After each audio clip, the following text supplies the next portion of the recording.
tema kita saat ini adalah penyembah yang benar. Saudara, selama ini ya, konsep menyembah, bahkan kalau kita mendengar kata menyembah, lalu kalau kita di ibadah di gereja bilang, saudara, mari kita menyembah. Lalu ada suatu aktivitas yang kita buat. Biasanya ada musik, ya, atau alat musik tertentu.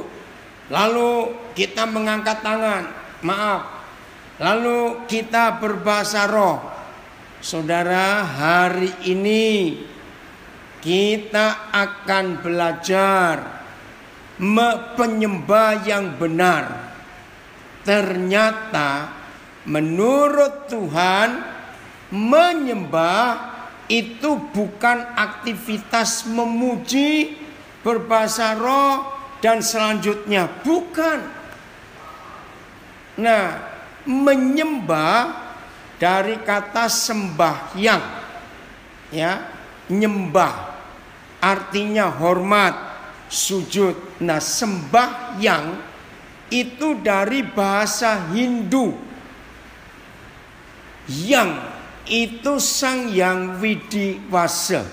Jadi Tuhan sembahyang, ya, Sang Hyang itu dia itu bahasa Hindu, dari agama Hindu. Nah, menyembah buat kita anak-anak Bapa di surga yang dibeli, diselamatkan oleh karena Tuhan Yesus mati menyerahkan nyawa.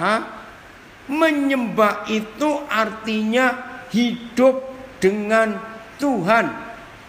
Saya ulangi, menyembah itu artinya hidup dengan Tuhan, worship. Jadi menyembah itu tidak ada unsur aktivitas agamawi. Tidak. Saya ulangi, menyembah itu tidak ada unsur aktivitas agamawi sama sekali. Mari kita baca mulai bagian yang pertama, Yohanes 24. Ya. Yohanes pasal 4 maksud saya. Ayat Yohanes pasal yang keempat. Kita akan melihat kapan pertama kali ada kata penyembah yang benar itu, yaitu Yohanes 24. Saya akan baca mulai ayat yang ke-20. Nenek moyang kami menyembah di atas gunung ini, tetapi kamu katakan bahwa Yerusalemlah tempat orang menyembah. Nah, saya langsung ganti. Bahkan saya ingin semua saudara yang ikut belajar sekarang, kalau saudara mulai hari ini mendengar kata menyembah, langsung ganti hidup dengan Tuhan. Ya, puji Tuhan. Anak saya dari Gorontalo ikut hadir. Nenek moyang kami hidup dengan Tuhan di atas gunung ini, tetapi kamu katakan bahwa Yerusalemlah tempat orang hidup dengan Tuhan. Kata Yesus kepadanya, percayalah kepadaku, hai perempuan, saatnya akan tiba bahwa kamu akan hidup dengan Bapa, bukan di gunung ini, bukan juga di Yerusalem. Maaf, saya ganti supaya saudara makin jelas. Saatnya akan tiba, hai dunia, kamu hidup dengan Bapa, bukan di gereja karismatik, bukan di gereja Betel, bukan di gereja Katolik, bukan di gereja Baptis, dan gunung-gunung yang lain. Ini maksudnya. Tidak.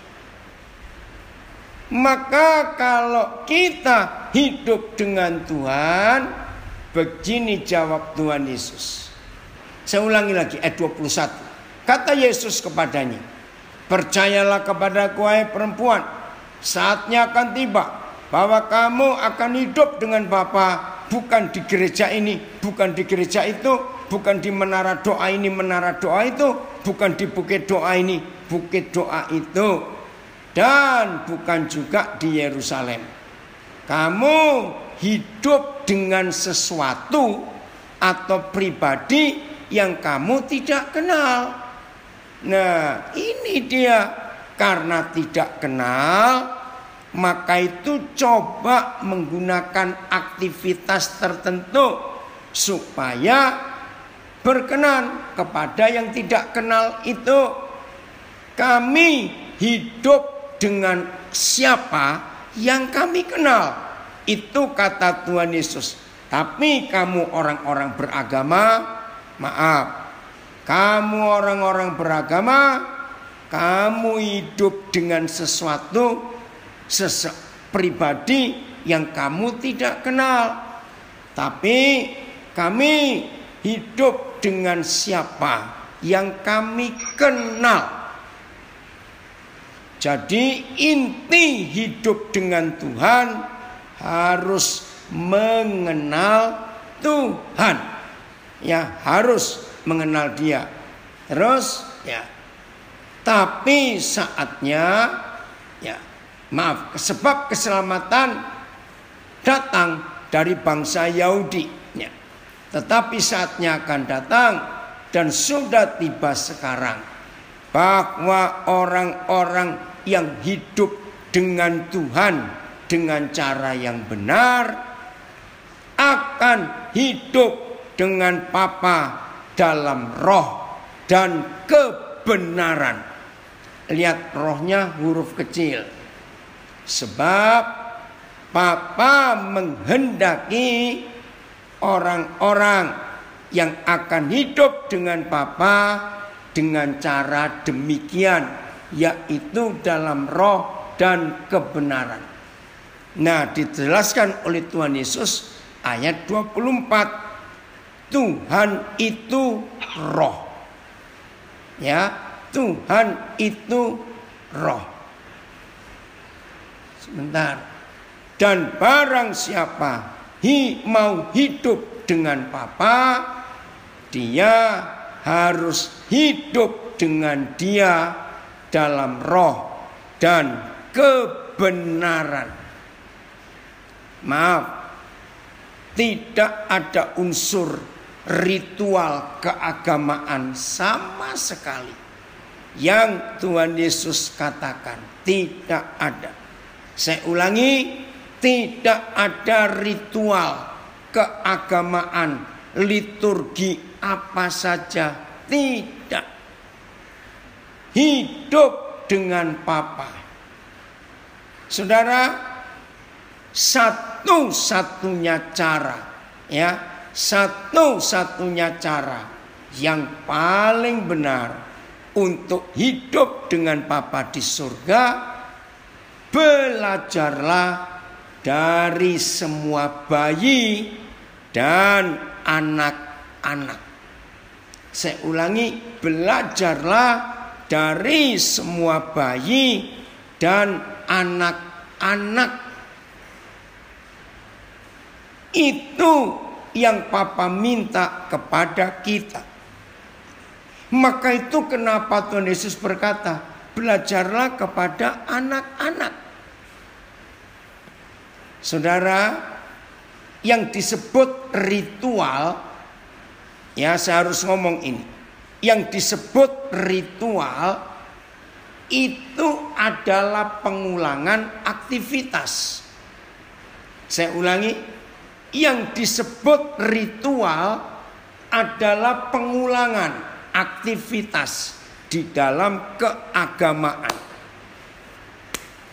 Saya tanya kepada saudara, ini serius. Kalau anak-anak disuruh melakukan ritual, suka atau tidak suka, yaitu mengulang-ulang suatu perbuatan, jelas anak-anak tidak suka. Bahkan Tolong perhatikan dalam nama Yesus. Justru kalau saudara dan saya mengikuti, memperhatikan cara hidup anak-anak, kita akan kagum apa?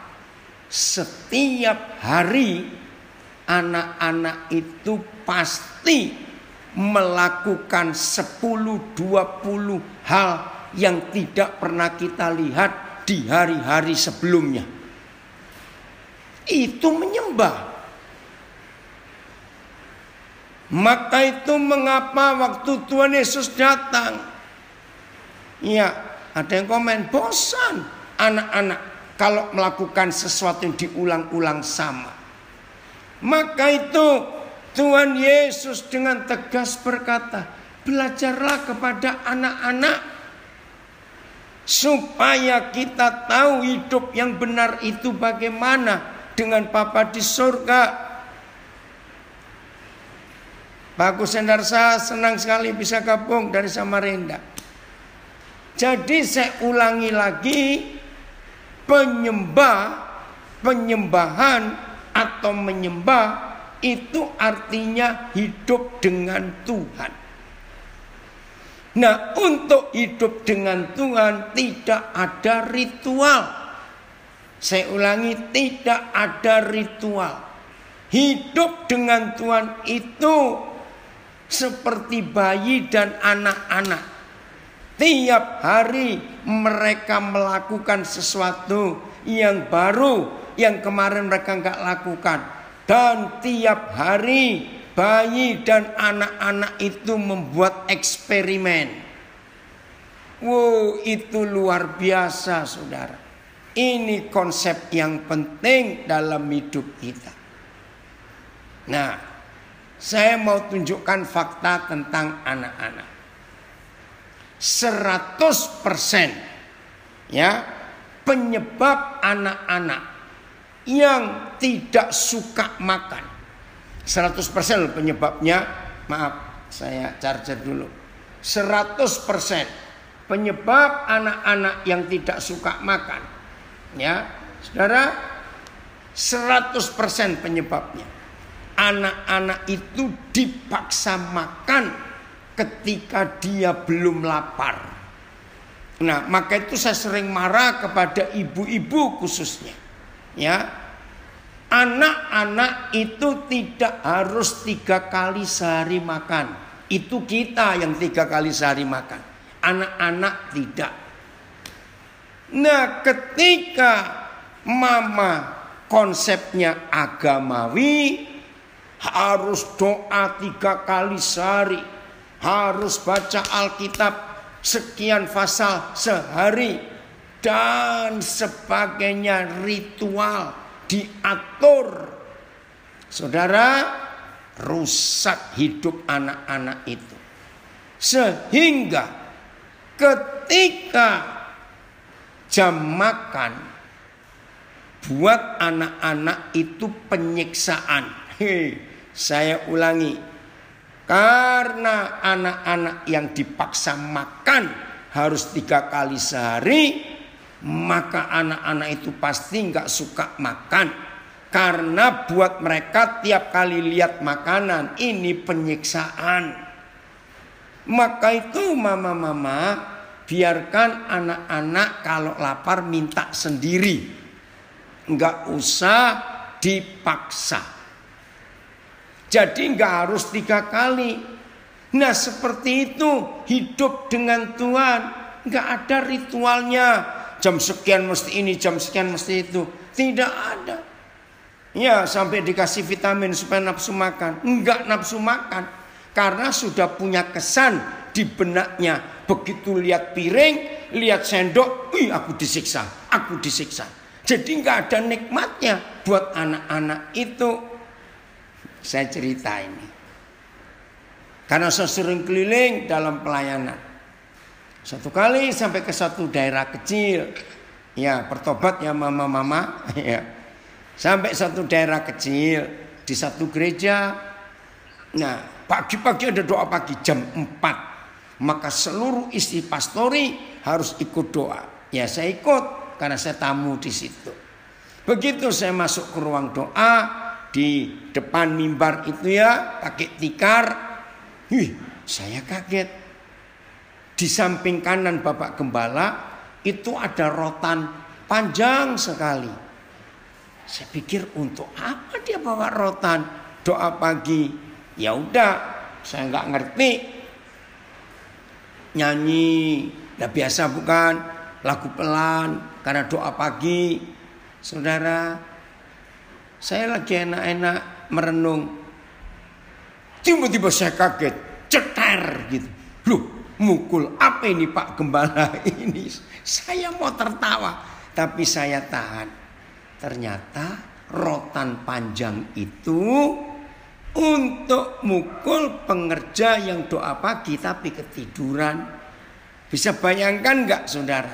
Aduh, saya tahan tertawa saya. Nah, itulah ritual. Bukan begitu menyembah, tidak. Hidup dengan Papa seperti anak-anak. Yang Eri yang gabung di sini belajar ya dari 3 anak itu yang ada di rumahmu. Mereka lucu-lucu. Ya, mereka tiap hari buat atraksi. Betul enggak? Saya ingin pakai kalimat ini. Yang namanya anak-anak tiap hari pasti buat atraksi.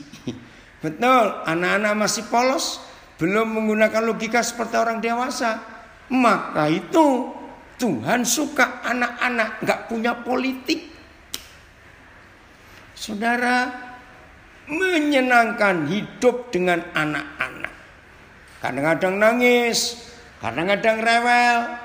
Papa tetap sabar terhadap kita. Ada yang setuju ya? Vivian Wiguna. Luar biasa anak-anak itu. Oke, ada kisah yang menarik. Lukas pasal 2. Tuhan Yesus stres, diajak melakukan rutinitas. Stres dia. Serius. Nah, karena cara hidup orang tuanya Yusuf dan Maria itu agamawi.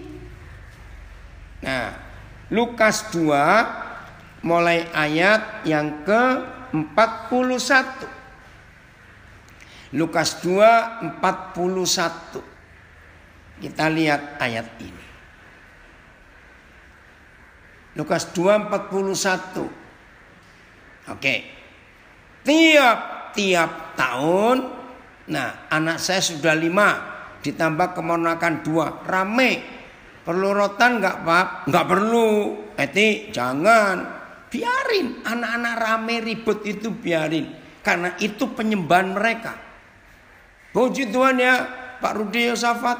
Haleluya. 541 ya. Nah lihat ini. Tiap-tiap tahun. Nah saudara mendengar kata tiap-tiap tahun muncul apa? Rutin. Rutinitas. Tiap-tiap tahun. Orang tua Yesus pergi ke Yerusalem pada hari raya Paskah. Ditulis dengan implisit jelas. Ketika Yesus telah berumur 12 tahun. Pergilah mereka ke Yerusalem. Berarti sudah 12 kali Tuhan Yesus dibawa. Nah sampai yang umur 11 tahun Tuhan Yesus sudah mulai buat strategi. Dia sudah mulai ancang-ancang, orang Jawa bilang. Dia sudah mulai atur sesuatu untuk yang ke-12 kali. Ya, dia sudah capek melakukan rutinitas. Saudara perhatikan, mengapa yang dibuat oleh Tuhan Yesus itu membuat sakit hati imam-imam ahli Taurat, orang Yahudi, orang Farisi. Ngeri. Apa yang dibuat Tuhan Yesus merombak sistem keagamaan yang membosankan dan jenuh itu. Karena penyembahan bukan rutinitas. Penyembahan bukan aktivitas rohani. Ingat itu. Ini yang kita harus pelajari.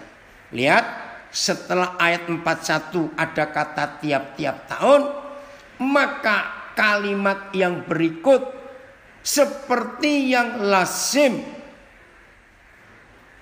Tahu kata yang lazim? Umum. Saudara, pada hari raya itu, maka itu hari ini siap-siap pola penyembahan kita diobrak-abrik oleh Roh Kudus. Saya ulangi, mulai sekarang karena saudara memilih tema penyembah yang benar, maka siap logika penyembahan saudara diobrak-abrik oleh Roh Kudus. Nah, kalau masih ada orang yang ikut belajar sekarang agamawinya kuat, maafkan saya. Lebih baik saudara tidak dengar pelajaran ini daripada saudara stres. Maaf. Serius. Jadi penyembahan itu bukan aktivitas rohani. Doa pagi jam sekian jam, siang lagi doa, itu yang tiap-tiap tahun orang tua Yesus kerjakan. Seperti yang lazim di pada hari raya itu. 43. Sehabis hari-hari perayaan itu, ingat, amin ya Ujun. Tadi saya sudah bilang kepada saudara, apa?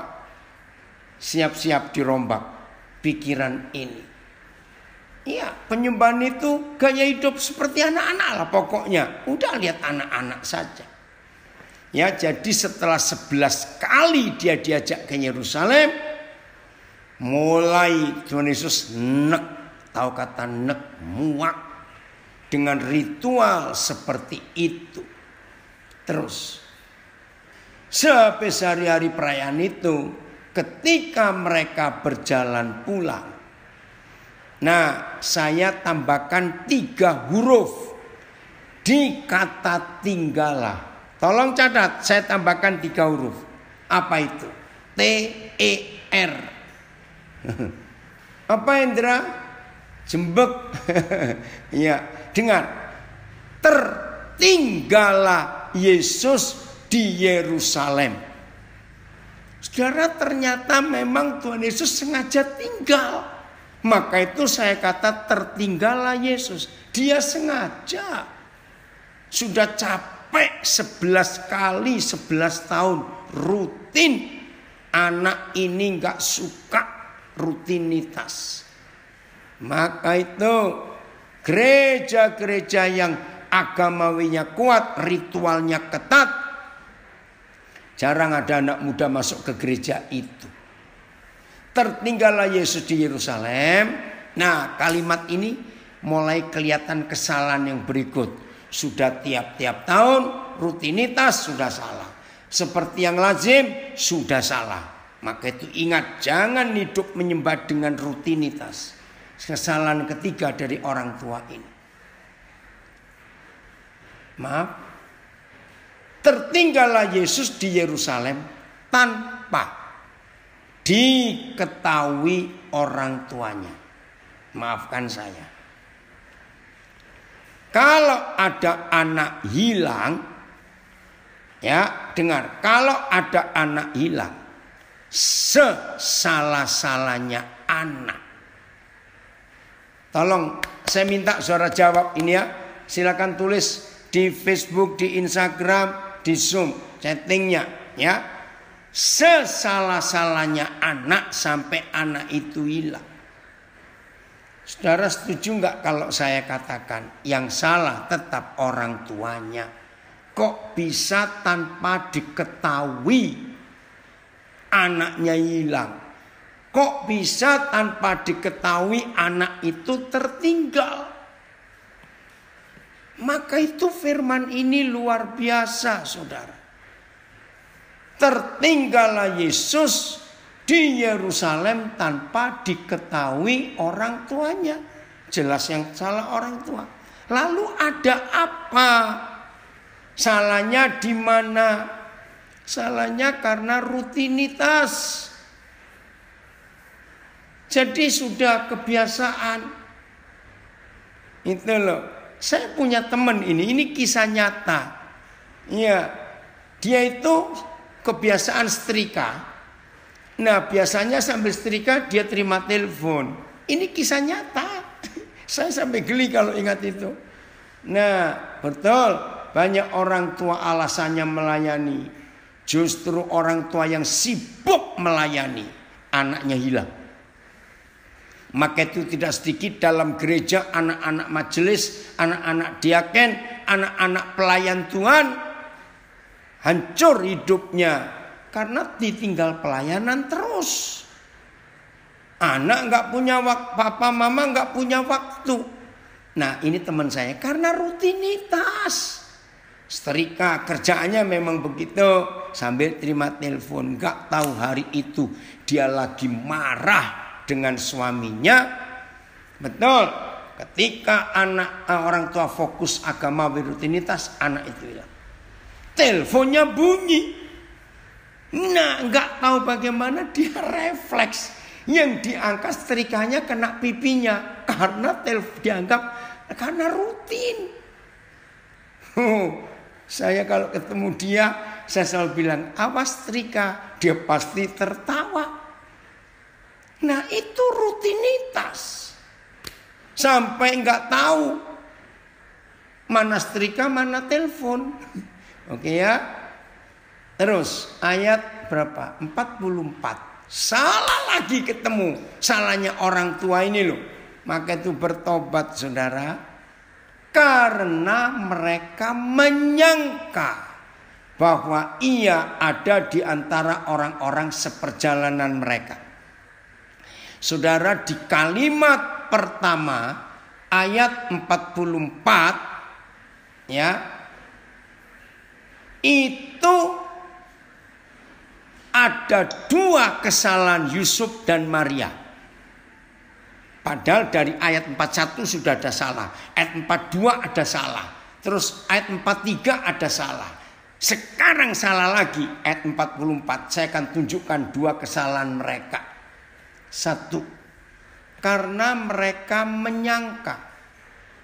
Awas, dalam bahasa asing menyangka itu asumsi.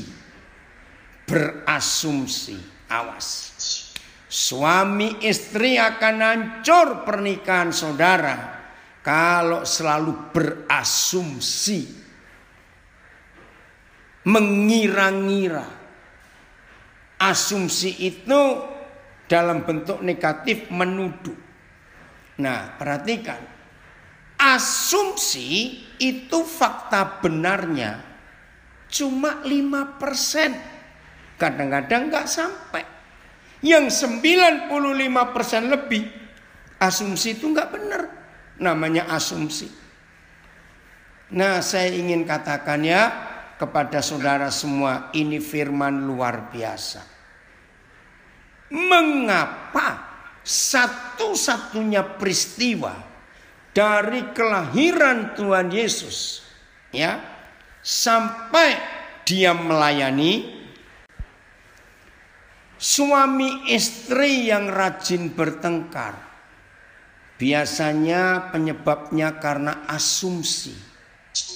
Tolong perhatikan, asumsi.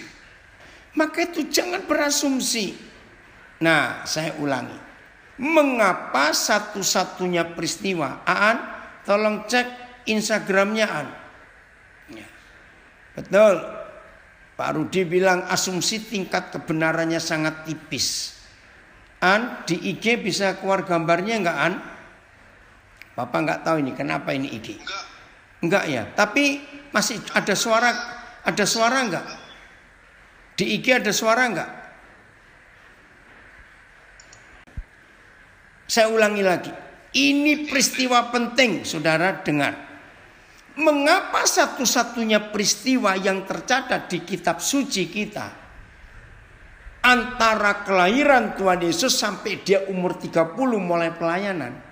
Jadi 30 tahun itu tidak ada catatan, ya, tidak ada catatan Yesus itu ngapain. Dan satu-satunya catatan ya cuma Lukas 2 ini. Dan kok bisa umurnya 12? Tolong dicatat. Iya Andre, nggak tahu kenapa hilang gambarnya di IG. Ya biarin dulu, Papa juga nggak tahu ini. Ini dahsyat saudara. Karena angka 12 bagi hidup seorang manusia itu masa peralihan. Tolong catat, masa peralihan. Maka itu di dalam bahasa Melayu kata perubahan peralihan ini pancaroba. Itu bahasa Melayu. Ya, dalam bahasa kerennya, bahasa umumnya itu ya, bahasa Arabnya akil balik. Nah, ini anak-anak menuju dewasa, anak remaja di masa pubertas, ya. Di umur 12 ini umur yang paling berbahaya, saudara. Tolong catat. Maka itu papa mama, kalau anak-anak umur 12 jangan jadi papa mama, tapi jadilah teman untuk anak-anak itu. Karena mereka nggak mau diperlakukan seperti anak-anak. Dan ini yang terjadi dengan hidup Tuhan Yesus. Dan hebatnya, kenapa yang nulis Lukas? Kenapa bukan Matius? Kenapa bukan Yohanes? Kenapa bukan Markus? Karena Lukas itu dokter. Karena dia dokter, maka mendiagnosa apa-apa harus ada umur, usianya berapa. Maka itu di Lukas 1 juga jelas ketika Elizabeth mengandung 6 bulan, Maria begini. Angka umur itu diperhatikan oleh Lukas. Nah, itu jawabannya. Jadi Lukas 2 ini dahsyat, saudara. Untuk papa mama yang punya anak remaja, aduh, itu masa pubertas, ya masa akil balik bahasa Arabnya. Bahasa Melayunya pancaroba, ya, karena anak itu berubah hidupnya. Hormon ke laki-lakiannya, kalau dia laki keluar, hormon wanitanya keluar. Anak perempuan mulai menstruasi, anak laki mulai suaranya berubah dan pertumbuhan yang macam-macam. Mereka itu bingung. Nah, Tuhan Yesus ini bingung. 12 tahun orang tuanya nggak ngerti siapa dia. Nah, asumsi ini yang sudah salah. Kesalahan yang kedua di ayat 44 dari orang tua ini, baca baik-baik.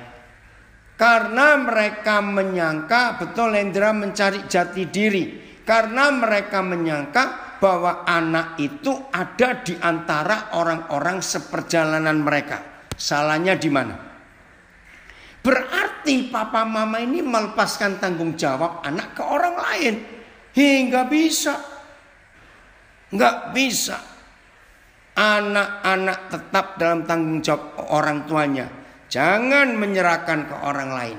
Maka itu ketika mereka sibuk ngerumpi. Kan dulu jalan kaki, nggak naik mobil. Jadi rame-rame. Yerusalem ke Nazaret itu jauh.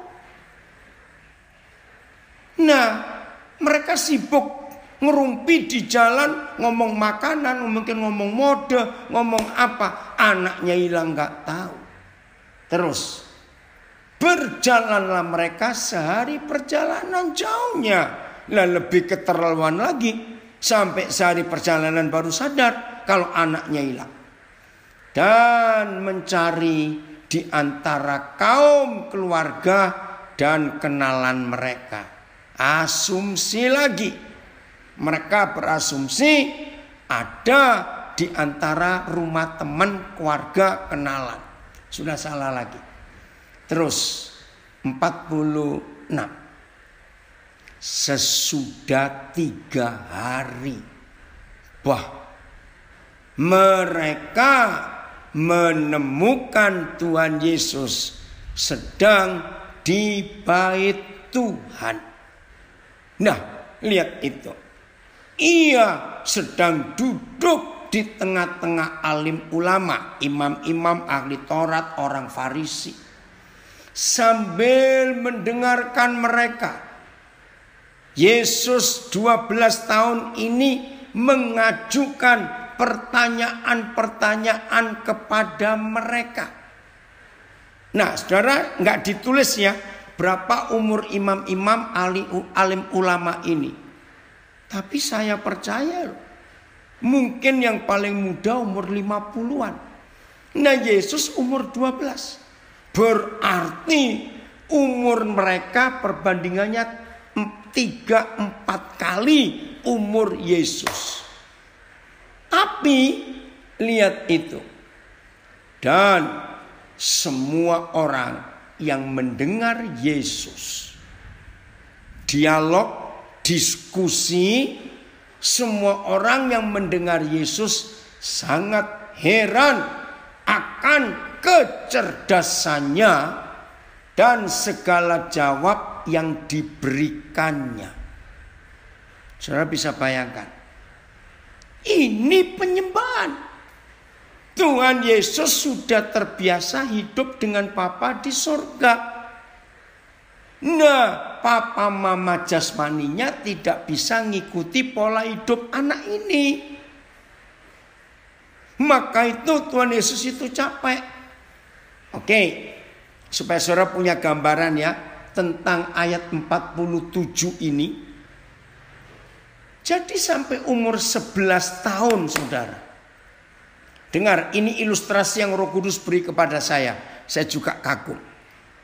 Karena di dalam hidup Tuhan Yesus itu ada kepenuhan ilahi.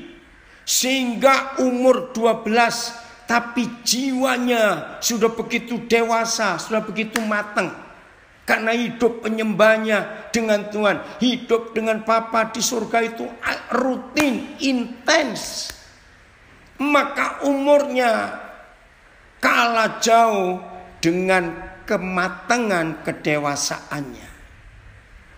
Nah, karena dia, nah begini ilustrasinya.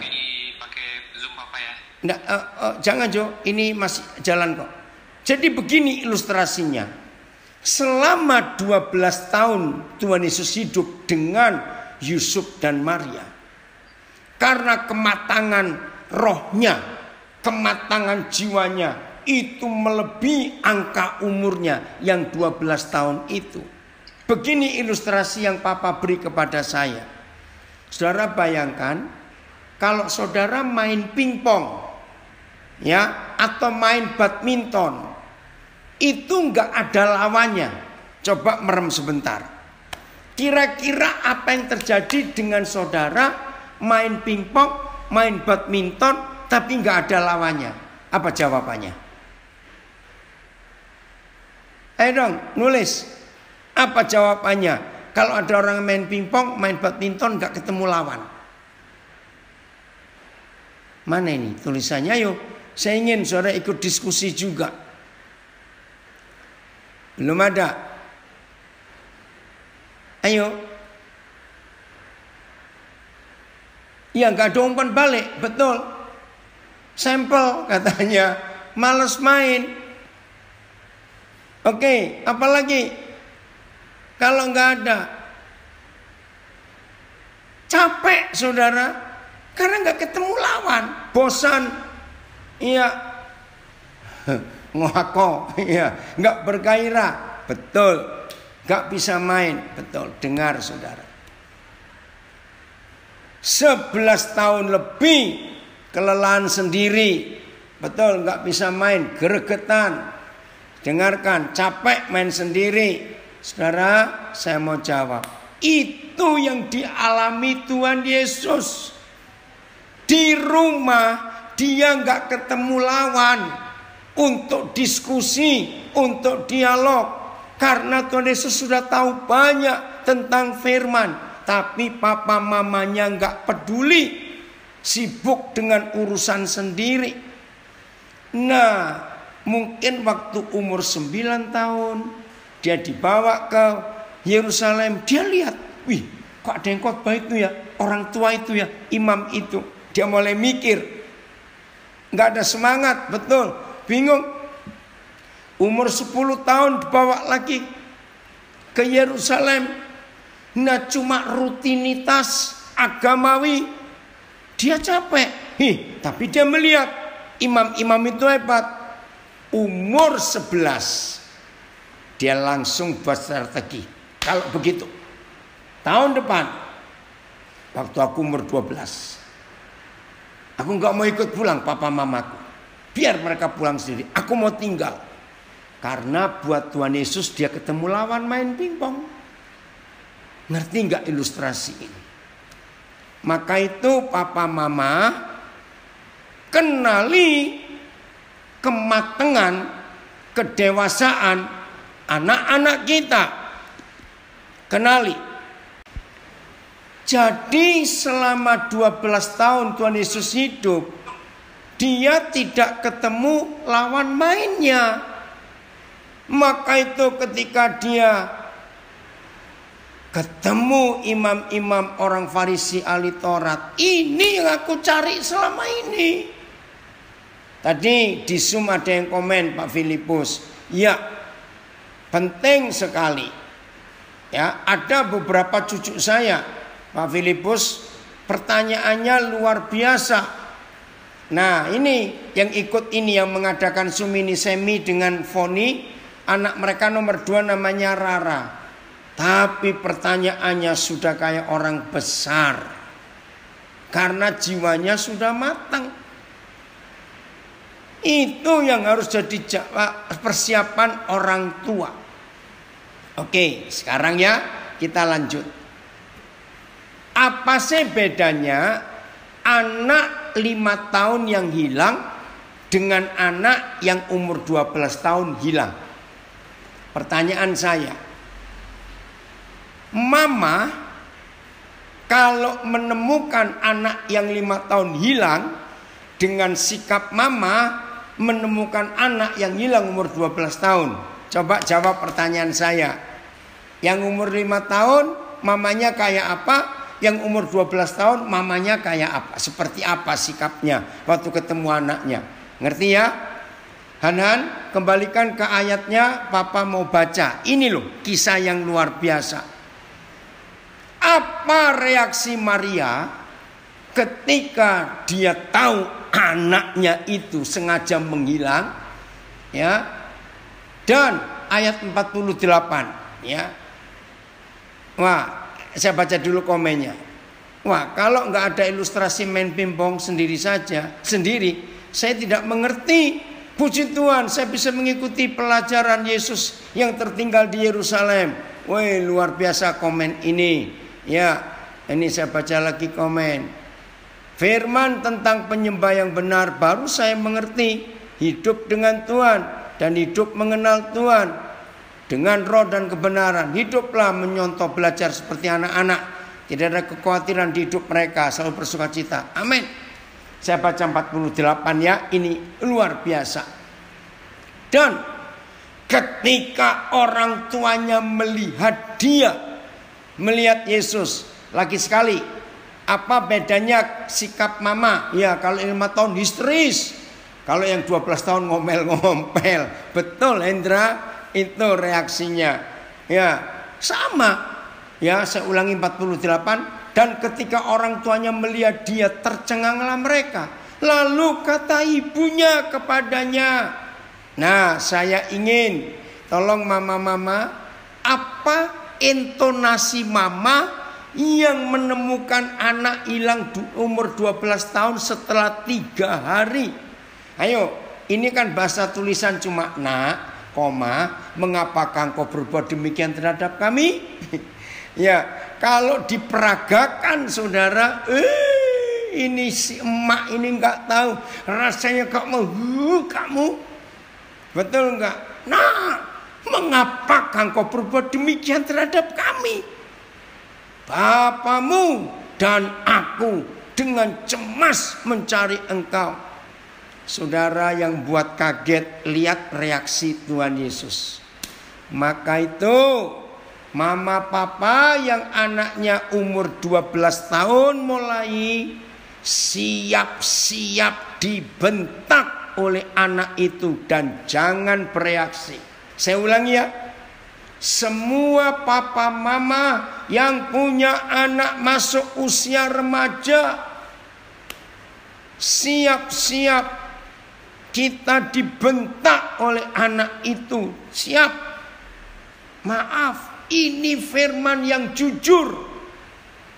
Bukan Tuhan Yesus sikapnya kurang ajar kepada orang tua. Tidak. Ngeri sekali. Oh, bahasa Makassar, pote-pote. Ini sikap yang sangat tidak sopan kepada orang tua. Tapi Kristo, kamu kok tahu orang Papua, Kristo? Ya, dengar ya. Jawab Yesus mengagetkan. Ayat 49. Jawabnya kepada mereka. Lihat ini kurang ajar betul. Mengapa kamu mencari aku? Loh, lah anaknya kok gak dicari? Betul gak? Papa mama siap. Kalau anak masuk remaja. Oh, terima kasih nih ada yang kirim bintang kepada saya. Hati-hati anak-anak yang umur itu kadang-kadang sikapnya. Ini kan jawabannya maaf kurang ajar. Mengapa kamu mencari aku? Terus dia kalimat ini. Tidakkah kamu tahu bahwa aku harus berada di dalam rumah Bapakku? Dan ingat tadi di ayat 48 kan Maria ngomong, hei bapakmu dan aku cari kamu. Tiba-tiba Yesus 12 tahun menjawab, tidakkah kamu tahu bahwa aku harus berada dalam rumah Bapakku? Nah kalau saudara baca Injil Matius 1, Yusuf itu seorang suami, seorang ayah yang lembut, rendah hati. Kalau Yusuf model saya, habis nih anak. Hei, bapakmu yang mana lagi? Loh betul tidak? Laku ini siapa? Kok kamu bilang, tidakkah kamu tahu bahwa aku harus ada di dalam rumah Bapakku? Saudara membaca Lukas 2 dalam tidak konsep agamawi. Lukas 2 ini hidup seperti ini. Dulu saya baca secara agamawi, gak ketemu-ketemu. Hebat firman Tuhan. Tuhan Yesus di umur 12 tahun sudah sedewasa itu. Karena dia sudah hidup penyembahan. Hidup dengan Papa di surga. Maka itu dia bisa kenal Papa yang orang tua jasmani yang gak kenal. Terus ayat 50. Tetapi mereka tidak mengerti apa yang dikatakannya kepada mereka. Ya memang gak ngerti. Karena kedewasaan Yusuf Maria tidak sedewasa roh dan jiwanya Tuhan Yesus. Karena hidup bergaul dengan Papa. Saya baca ayat 52 dulu. Sebelum 51 nanti saya uraikan. Dan Yesus makin bertambah besar dan bertambah hikmatnya dan besarnya dan makin dikasihi oleh Tuhan dan manusia. Luar biasa pelajaran dan pengajarannya ini. Soalnya anak saya sekarang umur 12 tahun dan seperti yang dikatakan, terkadang dia jawab komen ketika papa atau mamanya jadi tahu. Nah itu anak-anak. Han, ada enggak di layarmu Alkitab yang 5 terjemahan itu Han? Papa ingin lihat ayat 52 dalam berapa terjemahan. Karena terjemahan baru ini agak membingungkan. Bertambah besarnya. Loh maksudnya apa? Ya, jadi gini, secara fisik umur 12 tahun kelihatan dewasa. Secara mental sudah dewasa juga. Nah, secara roh dia juga besar. Begitu. Ngerti enggak Han maksudnya? Ya. Lukas 2:52. Kita akan bongkar ayat ini. Dan inilah hasil dari hidup Yesus yang menyembah, hidup bergaul dengan Bapa di surga. Maka itu hikmatnya luar biasa. Saya baca ayat. Yesus pun bertumbuh semakin besar dan semakin bijaksana. Umur 12 loh. Ia juga semakin disukai Tuhan dan manusia. Oke, BIS. Yesus makin bertambah besar dan bertambah bijaksana. Oh, cuma bijaksana. Dan Yesus bertumbuh dalam hikmat dan kedewasaan dan dalam anugerah di hadapan Tuhan dan manusia. Isa semakin besar dan bertambah-tambah kebijaksanaannya. Ia semakin berkenan di hadapan Tuhan. Ayat 52. Oke. As Jesus grew, so did his wisdom and maturity. Ya, jadi begitu Yesus bertumbuh dewasa, begitu pula hikmatnya dan kematangan kedewasaannya. The favor of man increased upon his life, for he was loved greatly by God. Begitulah disukai orang bertambah terus dan Tuhan mengasihi dia dengan sangat besar kasihnya. Terima kasih Eka. Ya. Jadi saudara, orang yang hidup bergaul dengan Tuhan. Oh, itu ada bahasa Inggris ya. Catat, orang yang hidup menyembah dengan benar dalam roh dan kebenaran. Catat ayat 52 harus nampak di hidup orang itu. Dalam nama Tuhan Yesus saya berkata, jangan tersinggung. Rajinlah genjreng-genjreng dengan gitar tiap hari. Jam 4 pagi sudah bangunin orang. Karena kelihatan sok rohani. Pagi-pagi saya teriak-teriak katanya rohani. Itu yang membuat orang jadi gak suka. Ingat loh, Tuhan Yesus disukai orang, berkenan kepada Tuhan. Jadi yang selama ini berkata rajin menyembah, maaf, tetapi kedewasaan saudara tidak nampak, kematangan roh dan kematangan jiwa saudara tidak ikut dewasa juga. Maaf saya berkata, rajinlah menyembah sampai senar gitarmu putus semua karena kekencengan kamu genjreng-genjreng. Tapi hidupmu gak ada perubahan. Maaf. Yesus Tuhan hidupnya luar biasa. Enggak sesuai dengan umur jasmaninya yang 12. Maka itu kalau kita dengar dia diskusi, dialog dengan imam-imam ahli Taurat, maka itu artinya umurnya Yesus secara roh, secara jiwa sudah setua imam-imam orang Farisi dan ahli Taurat. Betul, menyembah Tuhan tapi ganggu orang lain, jadi gak benar. Itu sikap agamawi yang selalu ingin ditonton orang. Wih, hebat dia kalau doa kenceng, doa di tengah jalan, doa di depan orang. Enggak begitu. Maka itu saudara, hidup menyembah itu harus ada hasilnya. Karena kita bergaul dengan Tuhan. Nah, Endra, awas kamu yang ngomong begitu. Jadi berapa tahun saudara dan saya sudah hidup menyembah? Lalu apakah kita mau dibawa oleh roh makin dewasa? Ini yang luar biasa yang Tuhan inginkan atas hidup kita.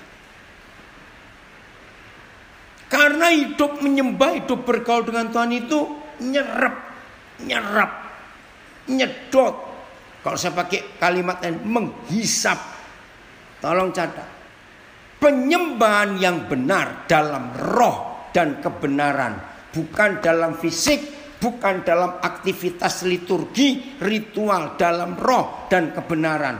Rohnya itu roh kecil, R-nya, yaitu roh manusia, bukan roh kudus, roh kita. Kebenaran itu firman Tuhan. Jadi kalau saudara mulai hari ini hidup, roh saudara hidup dengan roh kudus, dan kebenarannya merasuk di hidup kita, maka kita serap, kita sedot, kita hisap hidupnya Tuhan. Wow, itu luar biasa kalau kita mau menyembah yang benar. Maka itu Daud pernah bermazmur. Ayat berapa waktu itu? Ya. Oh, ada yang kenal, salam kenal. Iwayan Ruspendi. Oh, puji Tuhan. Ya. Saudara dengar. Maka itu Daud pernah bermazmur. Kecaplah dan lihatlah. Kecap. Taste the Lord. Jadi Tuhan itu bisa dimakan. Bayangkan, taste the Lord, kecaplah, nyam nyam nyam nyam nyam. Itu menyembah, saudara. Begitu kita bertemu firman, maka pemazmur berkata seperti madu.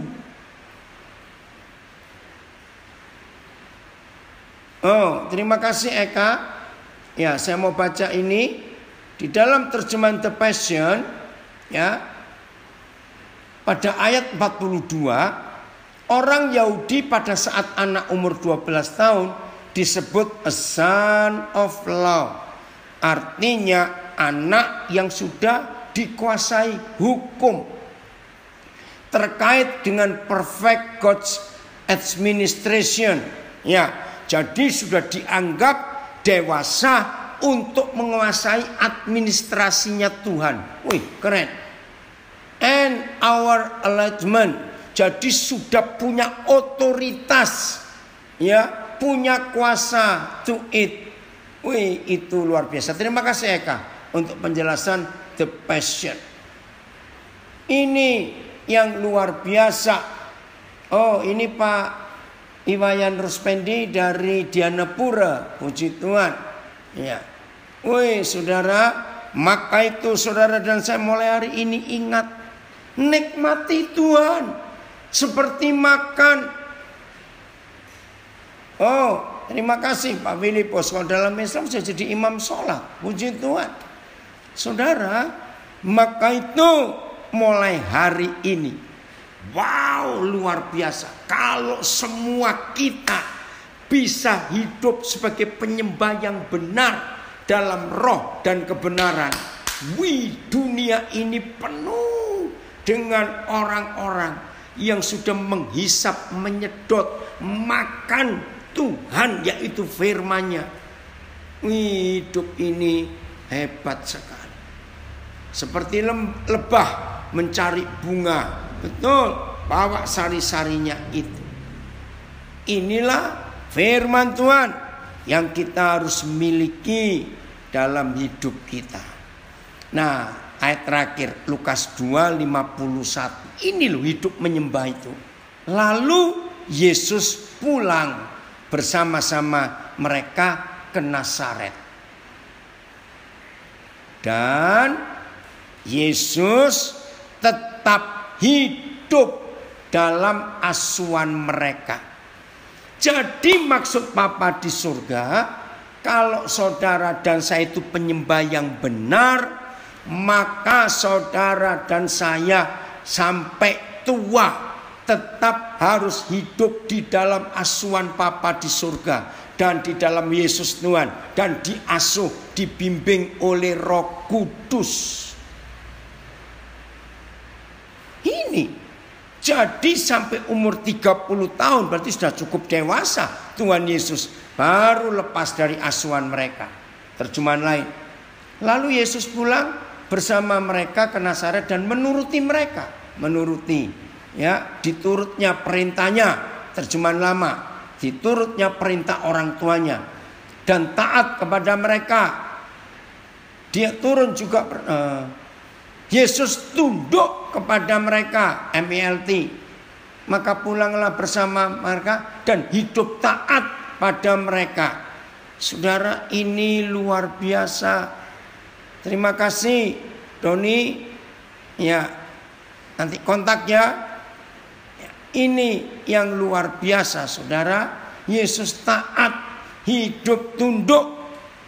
Jadi kalau saudara dan saya mau menjadi penyembah-penyembah yang benar, maka saudara dan saya harus hidup di dalam asuhan Bapa di surga, hidup menuruti Dia, hidup taat. Itu penyembah yang benar. Maka kalau kita bisa menjadi penyembah-penyembah yang benar, terima kasih Bapa. Terima kasih. Maka pola hidup kita berubah. Hebat sekali. Jelas ya? Maka karakter Tuhan. Oh, bentar. Ya, ini ada berapa komen? Kejadian 2:15. Yahweh Tuhan mengambil manusia itu dan menempatkannya dalam taman Eden untuk mengusahakan dan memelihara taman itu. Kata mengusahakan, aubat, bahasa Ibrani, artinya worshipper, penyembah. Nah, itu dia, hidup dengan Papa di taman itu. Oke, ini the passion ya Kak.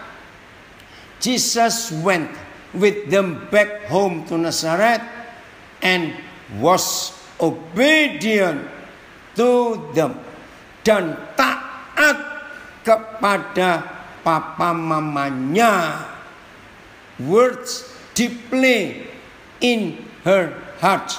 Jadi menyimpan secara dalam-dalam firman itu. Jadi saya akhiri dengan penjelasan ini. Menyembah bukan aktivitas rohani, bukan tutup mata nyanyi menyembah angkat tangan.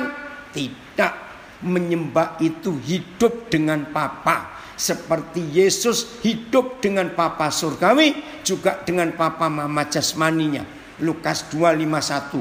Maka itu dia bertumbuh secara fisik, secara roh, secara jiwa, mental juga. Hidup menyembah, hidup yang semakin menjadi sempurna seperti Yesus.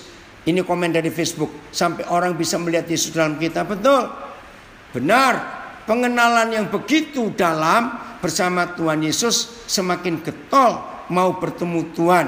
Betul sekali. Ini sungguh-sungguh luar biasa, saudara.